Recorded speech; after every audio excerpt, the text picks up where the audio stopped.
I'm here with Cleveland Cavaliers beat writer Rick Noland. Rick, so we're through the first 3 rounds of the playoffs and heading for the finals. Tell me a little bit about what you think of those first rounds. Well, 12 wins in 14 games is nothing to laugh about. First round against Boston, the Celtics were basically a playoff team in name only. They got into the playoffs simply because they played in a pretty bad Eastern Conference. The Cavs dispatched them with no trouble. I think what was key there is they got some experience for first-time playoff participants, Kevin Love, Kyrie Irving, and Tristan Thompson. They won in 4 straight games. Unfortunately, in Game 4, they lost Kevin Love for the rest of the season when Kelly Olynyk armbarred his left shoulder, dislocated it, and he's done until the beginning of next year. They also lost J.R. Smith to a 2-game suspension in Game 4 when he backhanded Jay Crowder. So going into the Chicago series, they were down 2 starters, or 40% of their starting lineup, and proceeded to lose Game 1 at home. A lot of people predicted the Cavs would lose that series, and they were down 2-1 after Derrick Rose hit a buzzer beater in Game 3.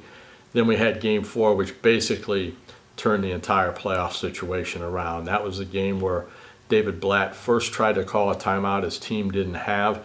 Unfortunately, it wasn't granted because that could have resulted in a technical foul and possession of the ball for the Bulls, and more than likely a Chicago win, which would have put them up 3-1 in that series. Instead, it wasn't granted. The Cavs got the ball in the last second, and LeBron James hit a buzzer beater after scratching a play that David Blatt had tried to draw up in the huddle that called for LeBron to inbound the ball. But LeBron nailed that shot to even that series at 2-2, and since that time, the Cavs have won 7 straight games. They've won 2 of those without Kyrie Irving playing at all, and several others with him barely being a factor. He first was bothered by a right foot strain and then left knee tendonitis, but again, this team just didn't make excuses. Matty Dellavedova, who was despised by a lot of people in these parts early in the season, just did yeoman's work as Kyrie's replacement. Was phenomenal in Game 6 when the Cavs closed out the series against Chicago. Was almost as good when he started Games 2 and 3 against Atlanta in the conference finals when Kyrie didn't play.